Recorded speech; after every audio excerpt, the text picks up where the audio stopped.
All right, everybody, welcome. You are seeing and hearing the big Barbecue Central show right here on Facebook and on YouTube. I'm Steve Ray, your guest host tonight, as Greg and his family are making it back to Cleveland from unknown destinations. I come to you from Ottawa, Tennessee, where I own a real old-fashioned gasoline service station, a barbecue supply store, and I am the primary force on the Owl's Nest Barbecue competition team. It's good to be with you. We got a great show lined up for you. You can follow me on Facebook and on Instagram and at Owl's Nest Barbecue and on YouTube as well. Give me a follow, like, and subscribe if you would be so kind to do that. I sure would appreciate it. On tonight's show, it's the hottest thing since the gravity-fed smoker hit the market. And I'm talking about the outdoor wood-fired oven for pizza and outdoor cooking. And tonight, Matt Frampton is in the coveted first segment to talk about wood-fired ovens, wood-fired pizza, and other things cooked inside wood-fired ovens. If you haven't tried it, folks, try it. Get a cheap one, get an expensive one, get one in the middle. But try it. You will love it, especially if you're in a barbecue and if you're into live fire cooking. There's nothing like cooking on a wood-fired grill. There's just something cool when you're cooking at 900 degrees. In the 9:35 segment, we'll be joined by the master of Q herself. That's right, the biggest name in barbecue right now, I think nationwide, Ann Whippen. As most know now, Ann was crowned master of Q last Thursday as the barbecue brawl Flay versus Simon played out. She defeated Susie Bullock, who was a guest here on Greg's show last week. So you've got the runner-up, and now you got the champion, only on the Barbecue Central show. And that's Susie Bullock of Hey Grill Hey. Leanne will give us all the behind-the-scene vantage points and also explain the now famous whole hog fire that happened and interrupted the judging on the show. And if you have not seen it, watching that show is worth seeing the fire in her whole hog pit. It was, for a minute there, it was out of control, and they were really sweating it. In the second hour, the fourth Tuesday of the month brings forth the esteemed embedded correspondent panel of John Solberg from Michigan, David Huff from Oklahoma, and the longest-serving correspondent, Doug Scheiding from Texas, and myself, the second longest-serving embedded correspondent, but the most important one. These barbecue gentlemen and I will be discussing barbecue issues on several topics tonight that you won't want to miss, and we'll be opining on a couple different subjects. I think you'll find them interesting if you're into barbecue and the likes of that. All right, step that away. I got a before we get mad on, I wanted to share a story with you. There's this fella I know. He lives up in Nashville. His named Ken Smith, and I think he's watching tonight. Ken, if you're watching, thanks for tuning in, and I hope you don't mind me telling the story. But if you do, that's okay too. Last week, Ken called me and said he wanted to know if I knew anybody that was cooking in the Great American Barbecue Festival in Franklin, Tennessee. And Ken is interested in competition barbecue. He's kind of warming up to barbecue and the things that barbecue people do, the different things. And he wanted to get a close-up look, at a team. And so I called my go-to guy, Scott Smith, of Q Stewing and Brewing down in Ackworth, Georgia. He also owns Southern Q Smokers, where I get my competition smokers from. And I called Scott and I said, hey, Scott, are you going? First of all, I asked Scott, I said, are you going to cook Nashville? He said, no, I'm going to go to the Pigs and Peaches, whatever that one's called, down in Kennesaw. It's a big contest as well. And he said, but I'll tell you who's going to that contest up in Nashville. Paul Keltner of Rooters and Tooters is going to be there. He said, why don't you give him a call? So I gave Paul a call and told him my story, told him about Ken, and asked him if he'd be willing for Ken to meet him, during the comp or after turn-ins, yada, yada, yada, And Paul said he'd be glad to, without hesitation. Everybody, without hesitation, he said, "Yes, I'll be more than happy to meet your friend and give him the nickel tour." So after turn-ins, Ken found Paul, and he got the nickel tour of Rooters and Tooters competition trailer and the little one, and a little one-on-one time about barbecue, and they chit-chatted, and I think they're going to hook up next month, September, October, at the Jack. 'Cause I know Ken said he wanted to go to the Jack and check it out too. Now, I know this doesn't sound like a big deal, and it really it's not a big deal, but I'm going to tell you, it meant the world to Ken Smith from Nashville that Paul would even take the time after a competition when you're tired, you have to clean up, and show Ken around the trailer. And it didn't take long. They didn't spend hours and hours and hours answering questions, this, that, and the other. But it was because Ken had a genuine interest in what Paul did, what all competition cooks do. Paul took the time and spent with him. It might be an interest to compete, or it might just be an interest of being a fan of barbecue. But either way, Paul Keltner and Rooters and Tooters solidified what we all think of each other in competition barbecue. It's fun to win, and it's fun to get a call. Yeah, that's great. But it's also just fun to compete. And most of all, it's more fun than anything to share the passion of barbecue with someone. So Paul Keltner, good for you. I appreciate Rooters and Tooters taking the time to show my friend Ken Smith around your trailer at the barbecue contest last weekend in Franklin, Tennessee.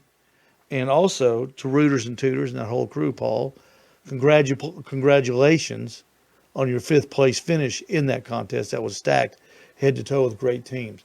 Paul Keltner, thank you from me for helping me out. Thank you for helping Ken out.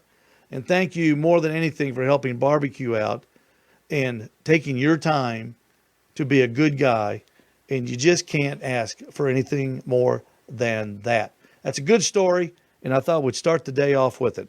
All right, what we're going to do is we are going to take a break real quick, and I'm going to read you this ad as soon as I get my mouse back here. Find that cursor. There we go. Hang on just a second.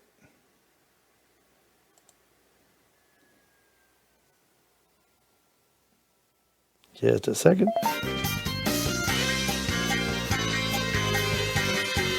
This portion of the show is brought to you by Butcher Barbecue, makers of award-winning injections, marinades, rubs, and seasonings. They also have barbecue sauce and grilling oils. Folks, I know all about Butcher Barbecue because I sell more Butcher Barbecue than anything in the Owl's Nest Barbecue Supply Store in Little Ooltewah, Tennessee. All of Butcher's barbecue products have been tested on the competition circuit as well as backyards worldwide.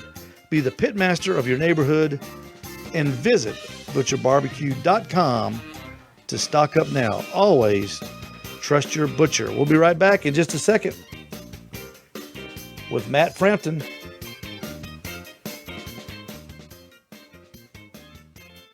And some pizza talk.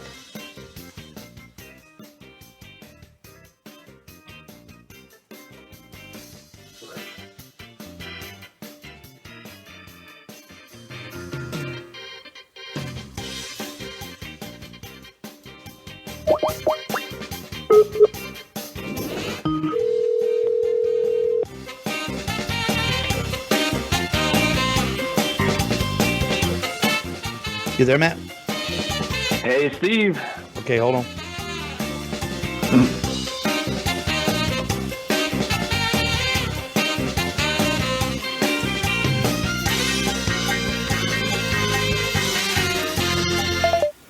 All right, there we go. He's in the house. Hey, how are you? I'm good, Matt. Hold on one second. I've got to do a little screen cleaning here so I can talk to my buddy, Matt. Well, there he is. Can you still hear me, Matt? Yes, sir. How are you? Good Steve? deal. Matt Frampton from the barbecue team, hot hot grill on grill action, I believe, isn't it, Matt? That's correct. But coming to us from, what did you say, Nebraska? Omaha, Nebraska, born and raised. Born and raised. And have you lived there all your life? Not yet. That's correct. Hopefully, a lot of years left to go. No, Matt, thank you so much for joining us tonight. You know, when Greg asked me to host a show, he said, "Who do you want?" And the first person that came to my mind was you. And I said, "I want Matt Frampton." I said, "Isn't he the pizza guy?" Greg goes, "Yeah." And I said, "Man, Greg, I am into wood fire cooking right now, and I would really like to talk to Matt so I can get some pointers from you." So through the magic of Greg Rempe and his contacts, here you are and here I am, and I'm going to pick your brain a little bit about wood-fired cooking and pizza cooking and things like that, Matt, if that's okay. Man, I'm incredibly honored that you mentioned that. And at the top of the show, I think you nailed it. I mean, the hottest thing since gravity-fed smokers is the wood-fired oven, and it's just an awesome thing to do out back. And I saw some of Greg's comments when he was sharing the show. I've been through plenty of trial and error, mostly error, and I'll be happy to share any experience I have with you, and I can't wait to talk about it. Well, tell me, first of all, how did you get into it? And then I'll share how I got into it. But it's quite a hobby.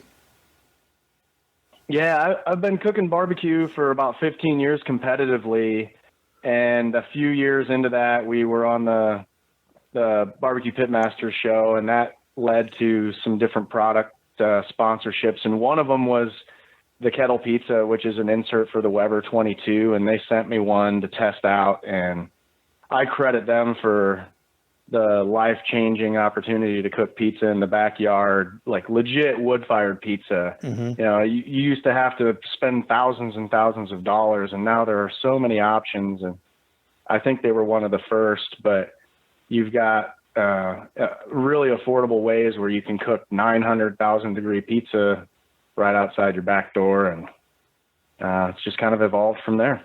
You know, I was at a friend's house one time. He invited me over, and he bought a tabletop uni that was propane powered, and I went out there and I looked at it, and I was looking at it, trying to figure out how it worked, what have you, and we went in there and we made the pizza, and put it on the what's that thing called? You put it on the pizza peel. Yeah, the peel. Put it in there, and it wasn't 10 seconds. It seemed like, Matt, when that pizza started to bubble and started to get turned, and he had to get in there and turn it, and he kept turning it. That pizza barely sat still more than 5 or 6 seconds at a time. And I was just watching it, and I said, "Man, this isn't only cooking." I said, "This takes some talent." And man, he pulled that thing out of there, and Matt, it was perfect. I mean, the bottom of the crust was crunchy, the top of it was melted. All the ingredients had flowed together, and this was on a propane fired one. And right then, I was hooked. I mean, I'm not kidding. I was hooked on this thing. The Uni cooks a mean pizza. I've got one of those as well. And I have the Green Mountain insert and a rock box, and then a true wood-fired oven like I think you just picked up. But at those temperatures, yeah, you can't take too many swigs of beer before you need to start messing with the pizza or get it out. It cooks quick. Yeah. That's for sure. Let's talk about people that have devices already, what they can do to turn their smokers, their pellet grills, their green eggs, what they can do with those vessels to cook an outdoor wood-fired pizza. Go over those vessels, and then we'll talk about the Unis and the Thors and I think what they call the iPhonies or whatever the name of that one is. Yeah, sure. So first of all, if you want to cook at those super high temperatures, you have to have some sort of piece of equipment, but anyone can go out and cook right on the grate over a bed of coals or over a fire on their grill. There's ways to grill dough right on there. or you can just add a stone. You just have to bake it at a little lower temperature and for a longer period of time. But in terms of things that you can add to what you already have that maybe enhance your ability to do different styles, particularly the Neapolitan, or sometimes referred to as the artisan style pizza, those are cooked at a 900,000 degree temperature range. So for a standard Weber 22, there's an insert made by a company called Kettle Pizza. It's a stainless steel ring that goes between the base and the lid. Mm-hmm. And then there's a pizza stone with it. And that's the only real true wood-fired backyard accessory that I'm aware of. And it's because you can run real logs in the back and you slide pizzas in and out the front of that insert. It cooks really well, but you have to know a lot about fire management. On the Weber Smoky Mountain? Or on the Kettle? Weber 22 Kettle. On the Kettle. Oh, okay. Okay. I was confused there for a minute. So you can load that kettle. one. You can load that one with actually wood and use it like a regular wood-fired grill or wood-fired. Yeah, correct. Out of my YouTube channel, I have a couple of videos about it, but you basically set down a base of lit charcoal like you would if you're running a side-by-side pit, mm-hmm. and then you put wood on top of that, and then you just keep the fire going as long as you want to cook pizzas. And our team has run those at barbecue contests on the Friday nights for many hours on end. You just have to, manage the fire like any other cooker where you're using real wood. And Matt, does that one cook quick too? Does it reach the high? It does. You can, you're 900 to 1,000 degrees. It's just like the uni. Mm-hmm. You slide, you build your pizza on a peel, you slide it onto the stone, and in two minutes you have a pizza. It's ready to eat. And they're delicious too. What? Delicious. What about the Green Mountain? I've heard Greg talk about it. He cooks his pizzas, I believe, on his Green Mountain pellet smoker. There's some sort of an insert that people that have the pellet smokers can get so they can turn theirs into a pizza oven. And the reason I'm asking is I'm just trying to get, I'm one of the people that have all this equipment already home, and I'm saying, well, I don't have a wood-fired pizza oven. I want to tell them that, yeah, you can. They're available for the vessel that you've got. Yep, absolutely. And Green Mountain, I think, is a pioneer for the accessory for the pellet cooker as well. And I'm actually teaching a class tomorrow night on them here in Omaha. But it's an insert that sits right on the fire pot. The way it's built, it's like a pyramid. So it literally sits directly on the fire pot, and all the heat is concentrated within that pyramid, which is all below a stone. And then there's a cover for it. And it's also going to get you the 900 plus degree temperatures to do those Neapolitan style pizzas. In a pellet smoker.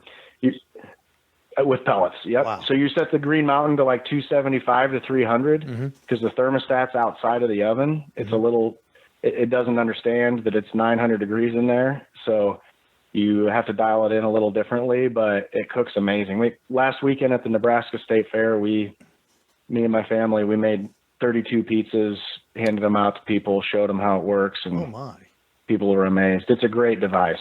Very inexpensive too if you already have a Green Mountain. The Green Mountain, did they sponsor you to go out there and do that? Or is this just something? I'm an ambassador for Green Mountain, and I teach Green Mountain classes, and so I joined our local rep and dealer, and he had a booth out there, and my family and I cooked for him and the people that walked by. And 32 artisan pizzas. That's a lot of work. It was a blast. They cook quick. So yeah, they were. They do. Was the dough already worked out, or did you have to do that too? Because I want to get to that. I brought all my own homemade dough, and then stretched on site in front of people. Kind of made a show with it, and I have some racks that hold 15 peels a piece. So I just, as I built dough and pizzas, I sat them there and then cooked them as we could. Oh my! So you're set up in this. When are we going to see hot grill on grill pizza action? I don't know. I don't think there's any restaurants in my future, but there are some cool things in the works that I can't wait to share later this year. You're talking about that dough. We have a grocery store chain here in Tennessee called Publix. They're big all over the Southeast. And they sell the dough. You know, I guess grocery stores in Nebraska sell pizza dough as well. And but Matt, I'm having an awful time learning how to stretch that stuff. You know, I get the dough, I take it home, I leave it out of the refrigerator for 3 or 4 hours. I cut it in half, just like all the videos say to do, and I get it in that little ball. But I just cannot seem to get it stretched out in a circle. Is there? I know.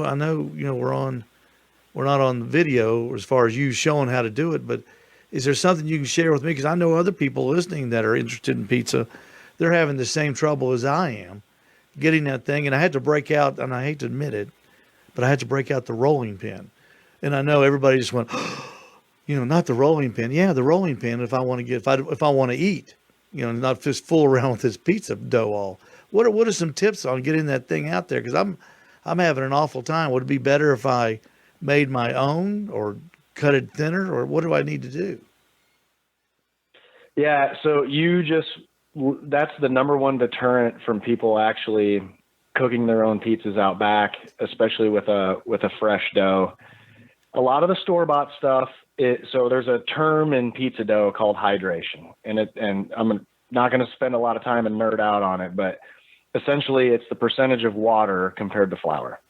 Okay. And you have to have that right percentage in order to stretch dough the right way for the kind of wood-fired pizza oven cooking that we're talking about. Mm-hmm.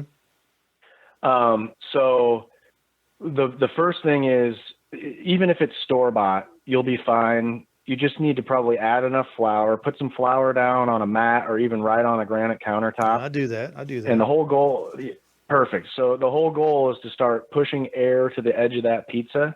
And I do have a couple of very short videos on my YouTube channel that show the basics of it. But you're working it on that mat, and then you're turning it slowly while you press out to the edge without crushing the edge. But the key is get enough flour on the top and the bottom so it's not sticking to what it's sitting on or your hands, and then a little bit of cornmeal or semolina flour or something on the peel.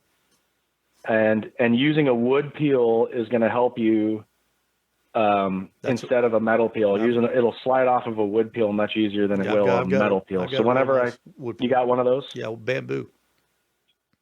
Perfect. So that's exactly what I do. I always put on with wood, take off with metal, and it's a bit of an art. I mean, no joke. It takes some time to learn, but I guarantee anyone who really wants to stick with it, you'll get it figured out, and then it becomes second nature. It's just practice. Because you watch, you watch the videos of those guys in Italy and New York. It only takes them moments to get that thing flying in the air. And of course, that's the goal to every pizza maker. Can you throw yours up in the air and twirl it like those guys do? I bet you can. I can, but I can't do it with the dough that I like to cook at those super high temperatures. It's too fragile. Mm-hmm. But I can make dough that does that. It just has a higher salt content and less water. And it's more for like the New York pizzerias. Yeah. Where you have a New York style instead of a Neapolitan style. That kind of dough has a pliability and a flexibility to it where it makes a great show. And then some of the pizzerias use trick dough, which is just like 5 times the amount of salt. And they're tossing that around, but they're feeding you something different. Mm-hmm.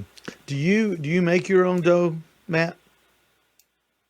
I do. And I use a sourdough starter that I've had in my home. I've kept it alive for 7 years now.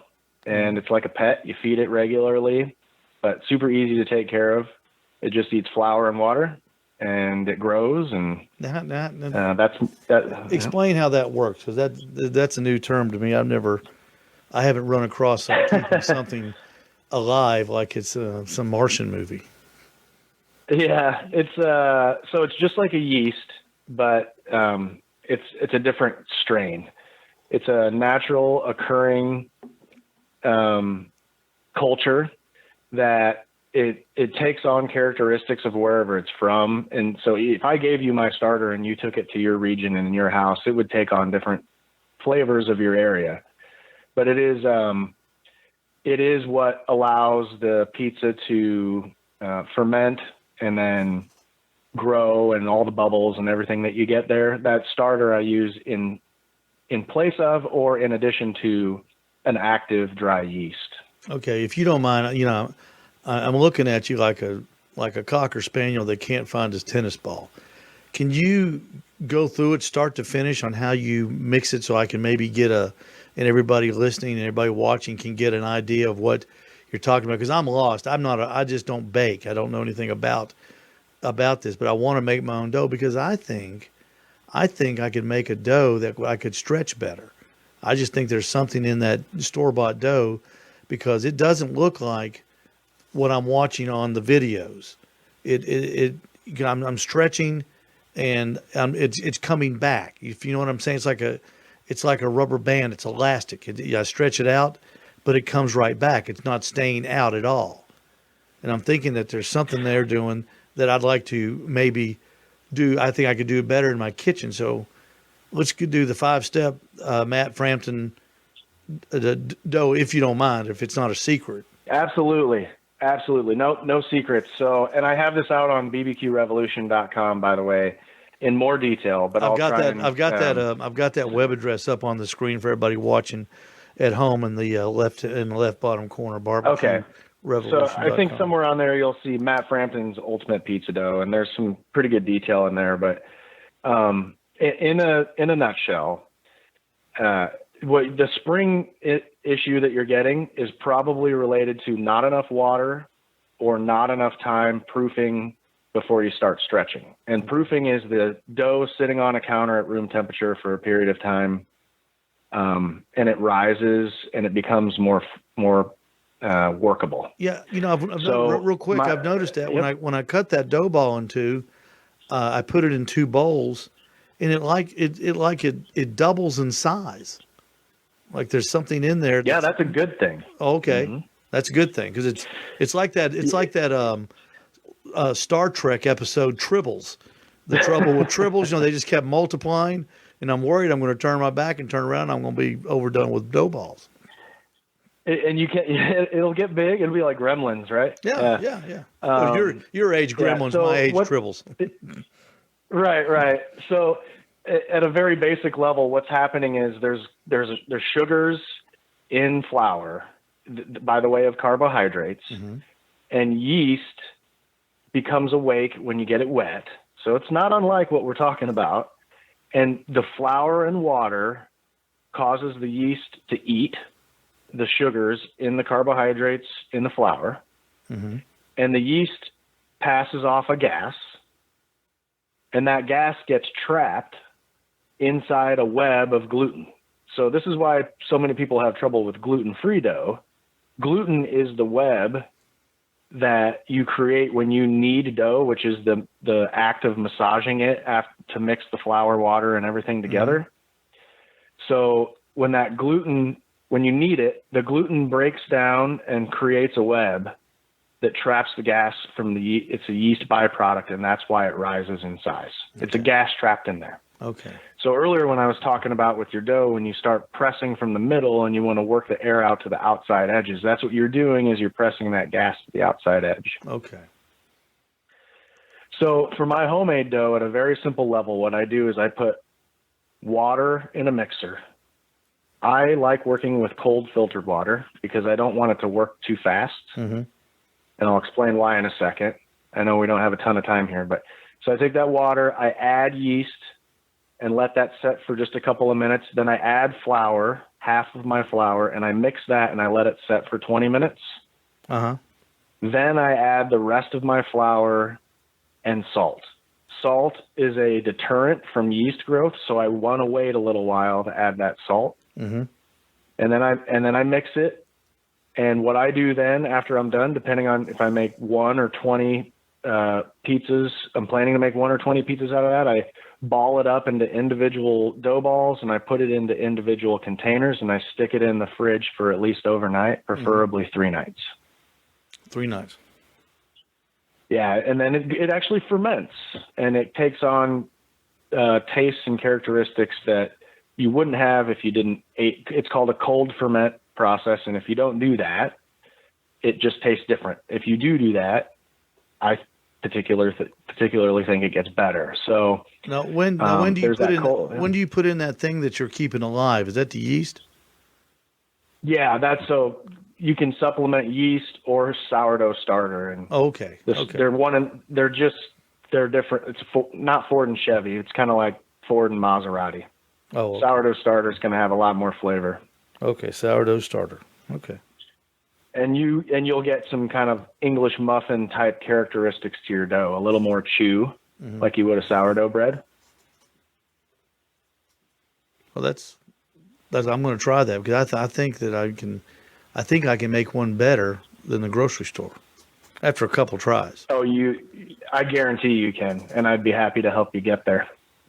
All right, so if I'm out there looking at pizza ovens, what do you recommend? Like, I'll tell everybody real quick. I bought a Thor brand. It's made in China.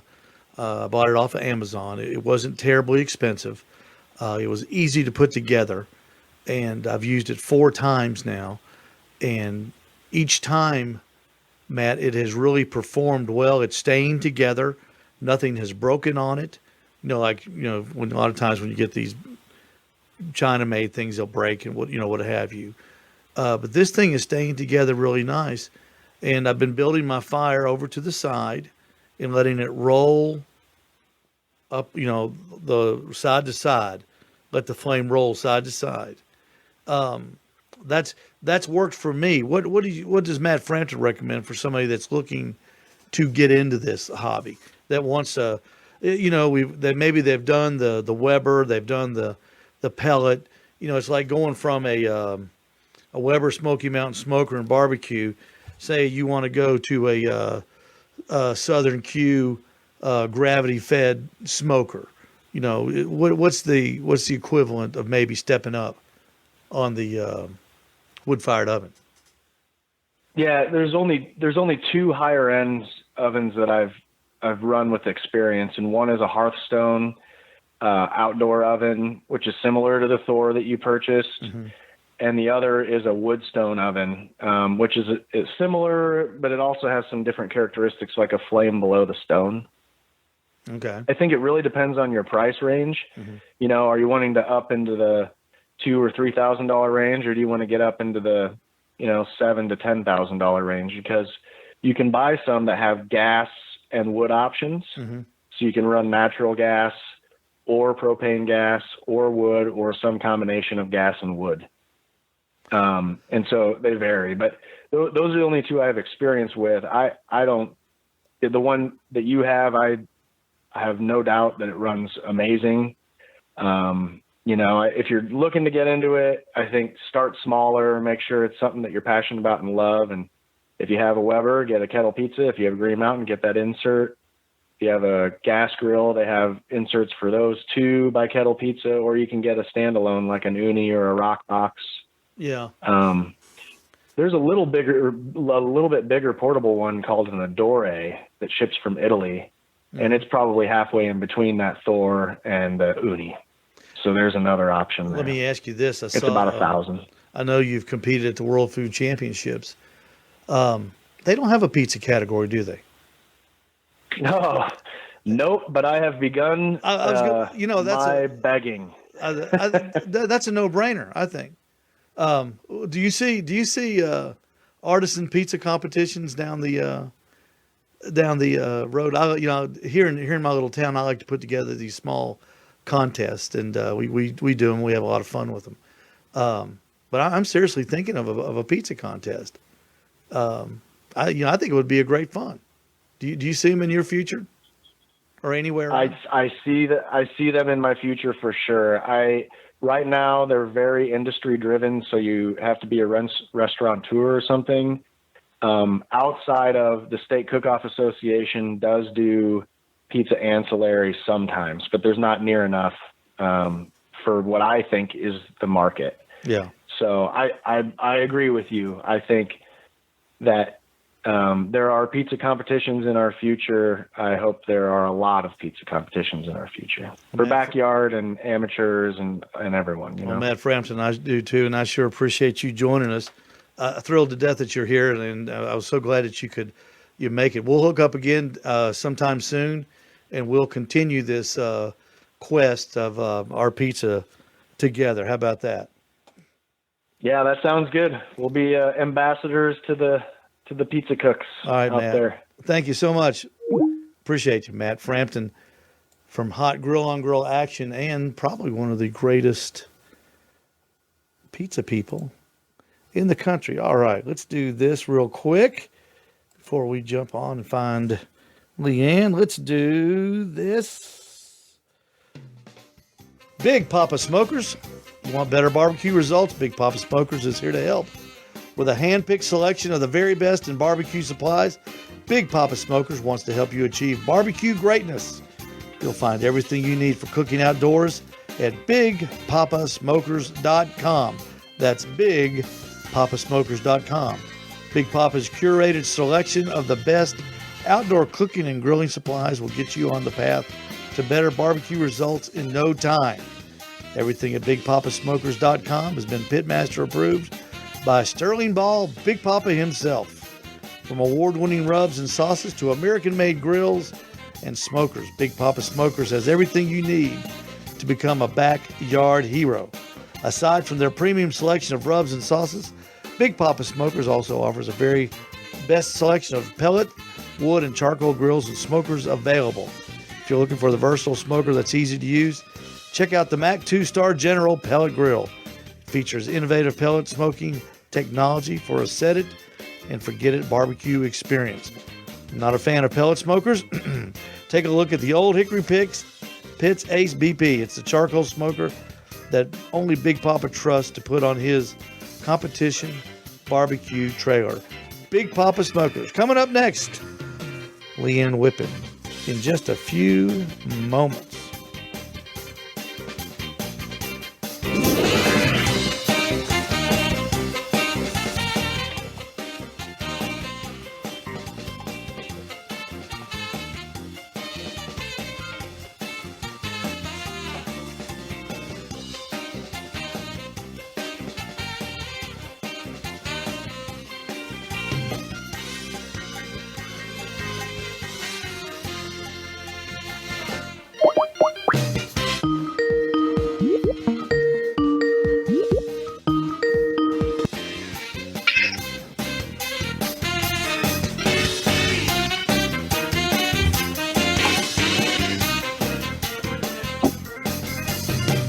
And just like magic, there she is.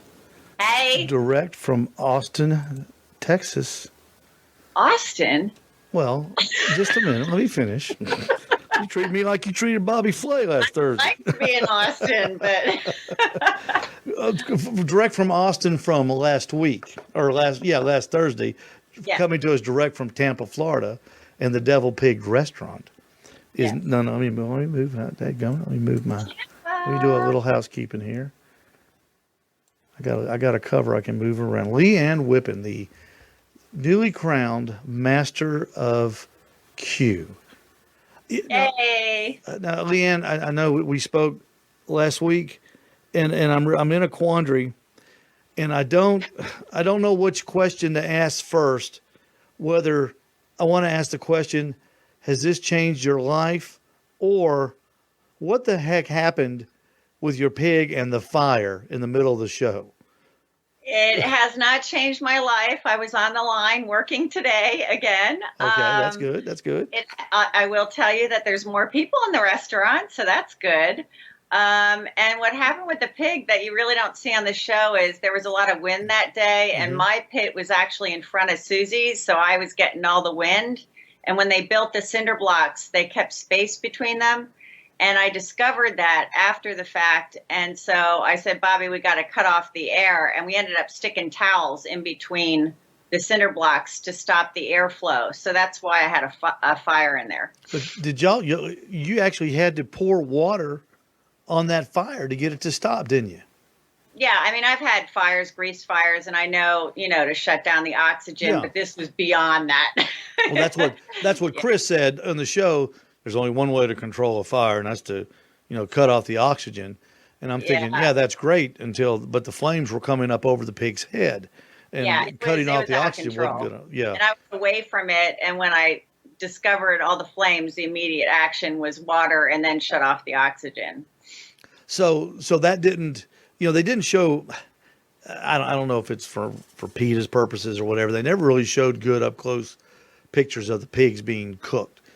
Did that fire damage your pig at all, or did it turn it really black, or what was the deal? It's humorous because I had like a 3-gallon jug of water sitting by my station that I immediately ran and just started throwing it on there, and then shut off the oxygen to it. The face of the pig was totally black, and I wanted to turn in cheek meat in addition to all parts of the hog. Yeah. And actually, Mo ended up getting some of the cheek meat. He took the only bite that was left. It was protected by the skin, believe it or not, so it was still intact.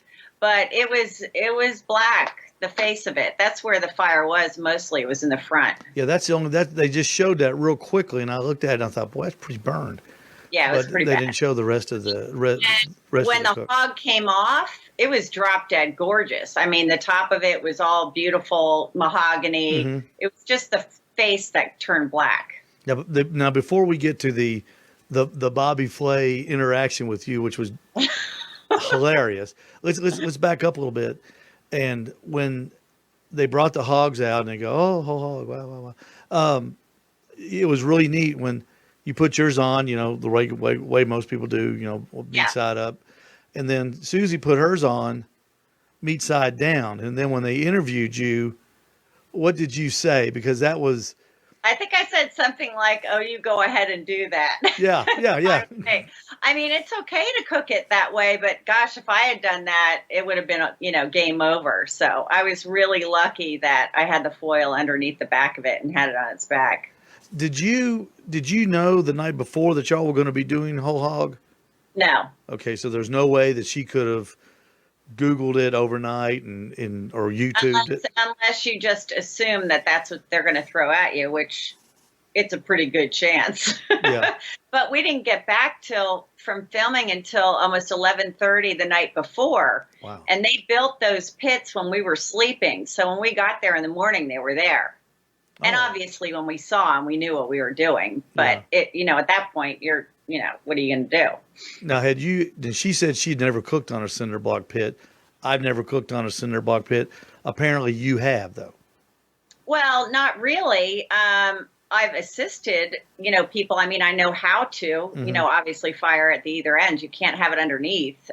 So, I mean, I understand fire and how it works, and I understand the pit itself. So, it was okay. And then they had, the coals off to the side, which you need to do to have them hot, and then you can feed it that way with the hot coals. Was your team responsible for feeding the coal station and keeping some embers? Because I know at one point during the show, I can't remember if it was you or Susie, said, "Hey, I need some more coals over here." No, they had some guys that were actually putting the coals over there, feeding them while we were cooking, but we were responsible for feeding the fire underneath the hogs. Yeah. So they couldn't touch that. Well, that part was a real surprise. But we spoke about it last week. At the end of episode 3, they teased episode 4 with the whole hog thing, and it showed everybody running around. Yeah. And it looked like it was crazy, and apparently it was. It was absolutely chaotic. The judges were sitting there watching us cook and go through the whole process of this, which was different than the first 3 shows where they weren't there on site the whole time watching. And when I finally got the fire out, they were like on the edge of their seats and they were like dying. They were like, I was about to have a heart attack. I mean, they were really, watching the whole thing go down. And it really doesn't show on the show how extreme it was, because there wasn't only one fire. I had 2 fires. So, and then when, the shoulders and the hams were not hitting the right temp, I knew I wasn't going to make it on time. So I sat there by the fire and I just kept feeding it, and you could see and hear all the juices just sizzling, and the foil, I was just waiting for it to break through in like another fire, but that was the only way I was going to get it done, and it worked out. Well, obviously it worked out because you won. But let's talk about the breakfast and then the lunch. What did I can't remember what what did you cook the judges for breakfast? So breakfast, I did potato pancakes with poblanos, and we did the fried eggs. It was a combination. It was really good. And then Bobby's like, don't put the avocado on it. And I ended up putting it on there, and I'm glad I did. I mean, there's a lot of last minute decisions because I had it sitting there and he's like, no, I don't think so. And I ended up throwing it on. Well, and the judges, the only thing they could find wrong was, and I don't know if it's just TV or if it's true, but it was a runny egg. And of course, Bobby Flay was in charge of the eggs. Yeah. And then Michael Simon screwed up, Susan's. Yeah, on the tortillas, I believe, yes. Yeah, so the two experts were the ones that screwed up the first round for Susie, but you win the breakfast round. Yes. Which was a big deal. Now, how long did you go? Because I know, when you're cooking a pig, I mean, it takes a long time. There's not a whole lot to do, and I can see them wanting you to do something. So how long did you guys have just to hang out and then until they, hit you with the... We only had 5 hours to cook the hog, and it was around 100 pounds. And that was tight because by the time you trim the hog, get it injected, do everything you need to do, it was not a lot of time. It was enough, but, I really wanted it to rest for like a half hour, and I got about a 20-minute rest on it. So that was good. But, yeah, there was some free time, to break for lunch or whatever. But, those two... you're doing the sides and you're doing the desserts for the finals too, plus the breakfast and the lunch. So we were pretty well occupied most of the day. And so they came to you and said, all right, we're hungry again. We want lunch. Now, Nobody's hungry. Did Bobby Flay and Michael Simon know that they were going to have to do this, or did they spring it on them as well? No, it was sprung on all of us. We didn't know. We knew there was going to be sidewinders, but we had no idea what they were going to be. So, those are 30 minutes, and that's from the time you go to the pantry, you get your ingredients, your prep time, your cook time, your rest time. So 30 minutes flies by. Well, Leanne, that's what I was going to ask. How in the world do you shop, prep, cook, and serve in 30 minutes?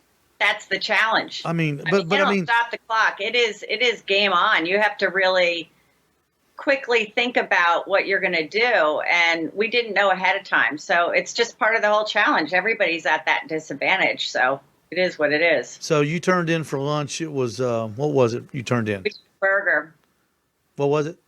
It was a burger. And then I did a celery seed slaw. And the reason why I did celery seed slaw is because during one of the comps, somebody did coleslaw, and Mo said, oh, I love celery seed. And so I remembered that, and I was like, I've got to hit it hard with celery seed.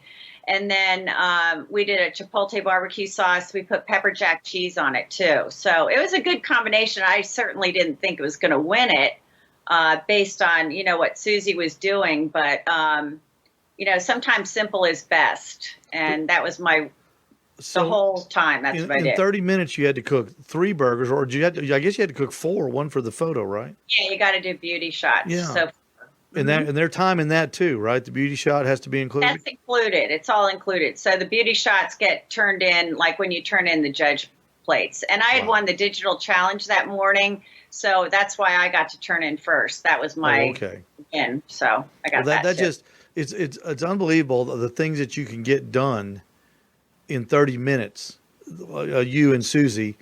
It was amazing when Michael and Bobby would cook against each other in the early episodes, like when they did chicken. Michael Simon spatchcocking a chicken in 45 minutes. It was amazing. Yeah. It was amazing that they did what they did in that amount of time. And I guess you're cooking at extreme hot heat, aren't you? Yeah, it's hot.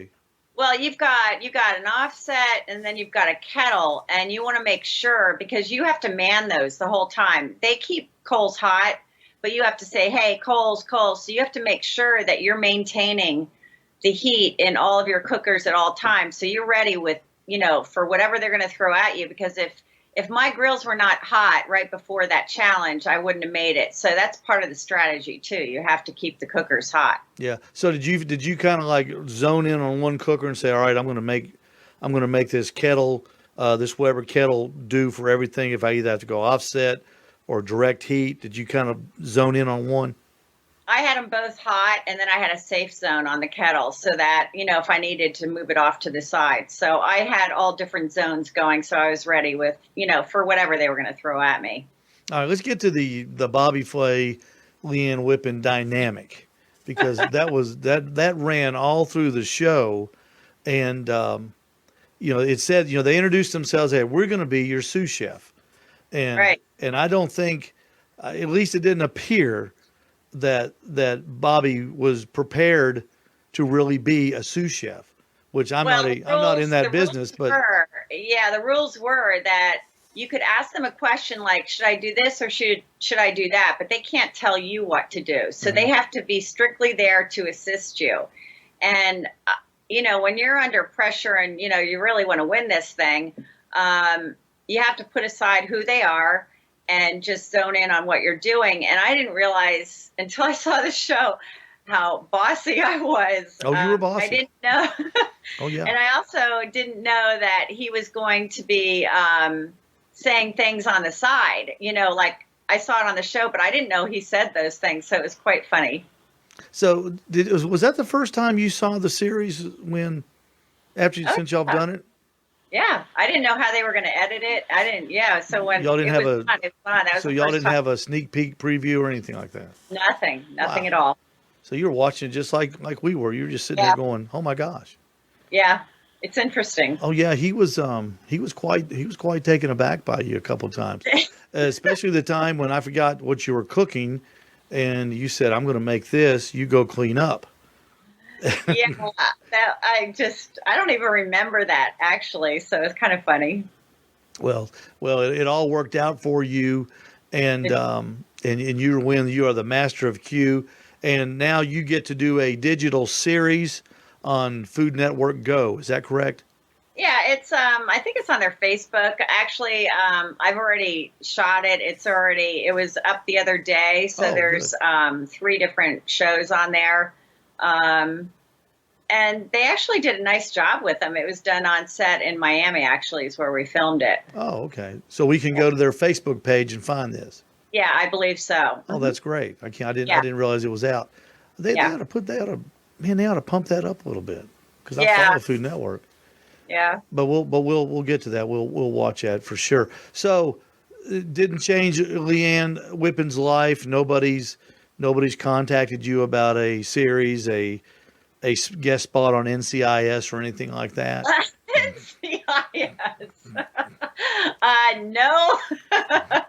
I'm doing, local TV this week, a couple shows. Yeah. It helps with the restaurant promotion. I did look at the ratings on the show, and I believe the first week it was the #1 watched Food Network show, and there's a lot of shows out there. Mm-hmm. And also I think I saw that it was in the top 15 rated of all shows for the 4-week period, which is remarkable. So really pleased with the ratings. So I'm glad everyone watched. Thanks for tuning in. Well, Leanne, it was really good. And I'm not saying that just because you're on Skype with me. It was very interesting. It was very entertaining, controversial. Yeah. When Tuffy got let go, everybody was like aghast. You were, like I said last week, it looked like somebody just told you that somebody stole your car. You were just, oh no, Tuffy's gone. Oh, you don't see. I was crying. As I think I said, I don't know if I was crying because I was sad to see him go or happy to see him go. One more. But I was very emotionally upset over that. Yeah. Yeah, but you were saying, you're going, man, I beat Tuffy. That road just got easier to get down. Yeah. But good for you. So when people come in now to the Deviled Pig in Tampa, Florida, they say, hey, can I get a picture? Are they doing the selfie thing and all that good stuff? They're very sweet, and they all say congratulations. I'm really shocked at how many people were actually watching the show. I would say a good 80% of the people that have been in, even throughout the weekend, all had something to say about it, that's a lot of viewership. So it was great. Do you get a lot of out-of-towners where your restaurant is? Because I know Tampa's. I do. It's getting better. I had people that drove a few hours today that came in. People come in from Orlando. of course, we have all the Tampa people, but people are driving to come to the restaurant. It's great. Well, good for you. That's the way it should. It should help you, and that's why you do it, to promote yourself. But did this happen when you were years and years and years ago, when you were at Wood Chicks and during the barbecue pitmasters phenomenon? Did that happen there as well? Yes, when I did the Throwdown with Bobby Flay, every time they aired the show, I had a line out the door. Pitmasters was huge. Anything like that helps. Sure, it's great for business. Oh, absolutely.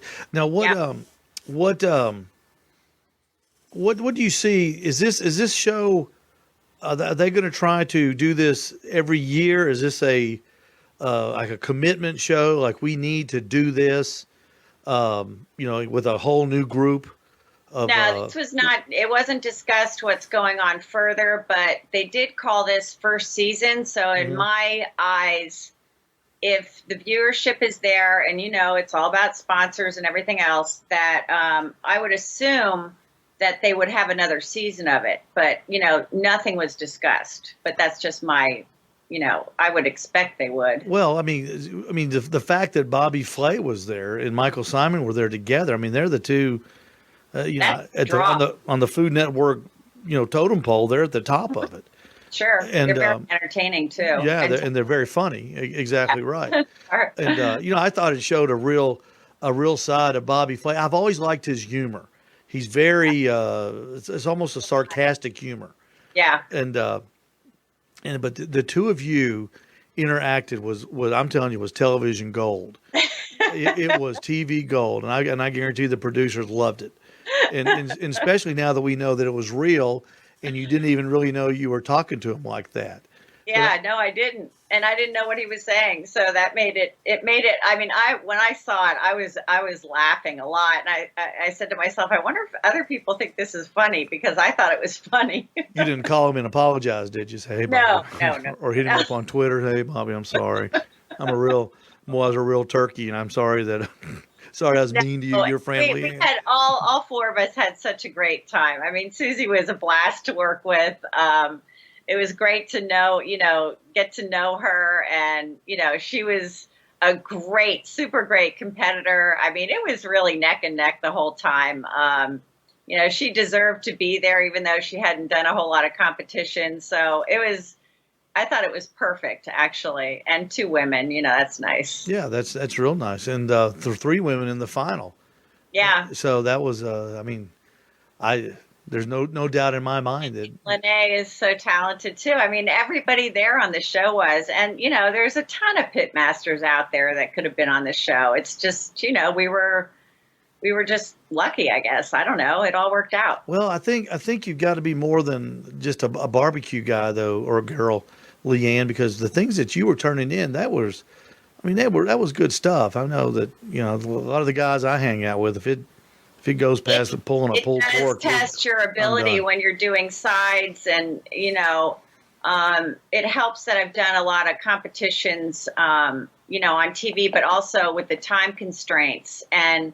Working with pantries, that's a whole different ballgame, because there's so many ingredients in there. And, the first show is the hardest because you don't know where anything is. At least the second, third show, everything's kind of in the same area. So you know where to go, and it cuts back on your time. But the first day in the pantry is a nightmare. I mean, you just don't even know the spices. There's just hundreds of spices, and, you're trying to see if it's alphabetical or whatever. And when they have limited quantities in there, if somebody grabs, I remember, like with the carrot thing, I got the only carrots. And so if somebody else was thinking carrots, they aren't going to get the carrots because I already got them. So somebody was looking for a pineapple yeah, but they had quite a few pineapples. But, and even when I did the mango salsa, I didn't know till I saw the mangoes in there that I was going to do that. That was not a plan. It was just, I started going through the pantry and it just hit me. Just grab this, grab that. Well, a lot of pressure. You did great. You won. Susie Bullock was fantastic. Everybody on the show, from Joe Pierce to Big Kev, from episode 1, it was very, very entertaining, and that's the reason we watch television. The number one reason is to be entertained.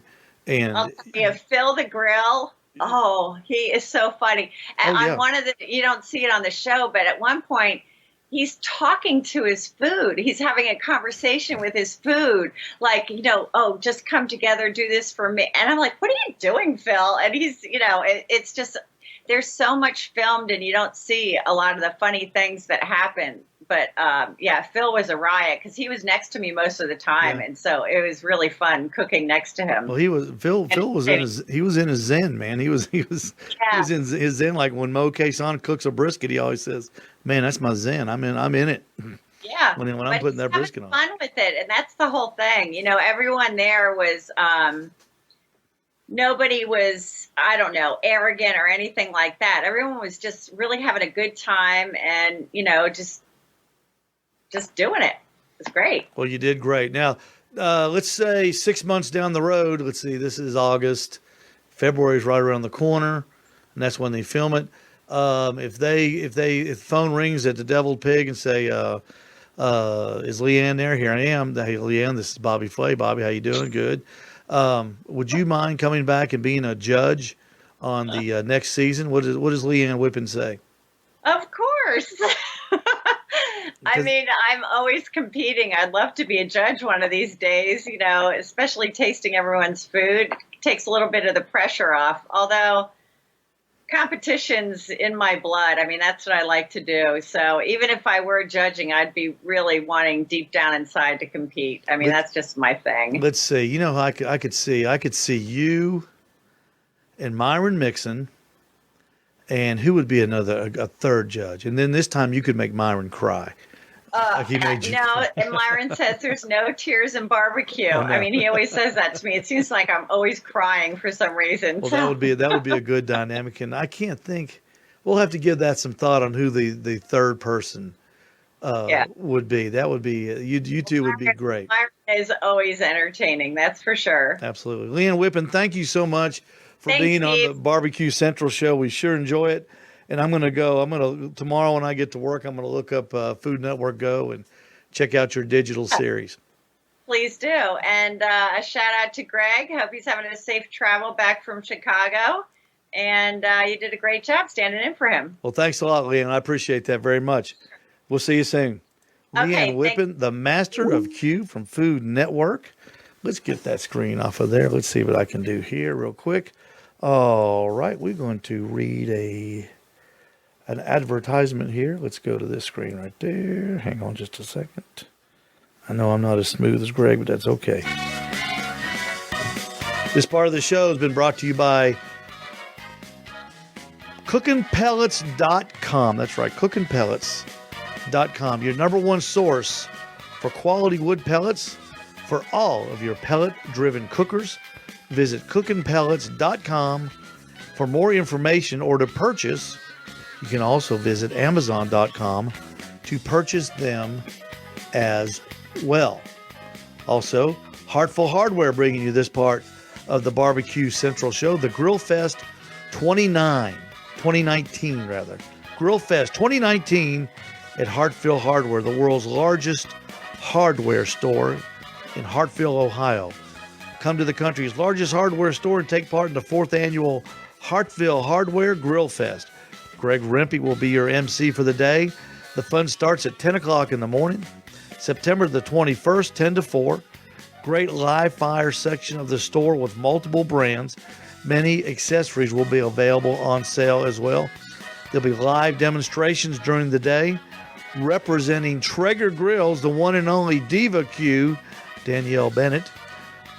And Weber will be there represented, and the Big Green Egg will be represented by Lisa Delgado, the local Cleveland chef. She cooks for Cleveland Browns, and as Greg says, other rich folks as well. That's the Hartfield Hardware. That's hard to say. Hartfield Hardware Grill Fest 2019 on September the 21st. We'll be right back after this short break with the embedded correspondent. So stay with us.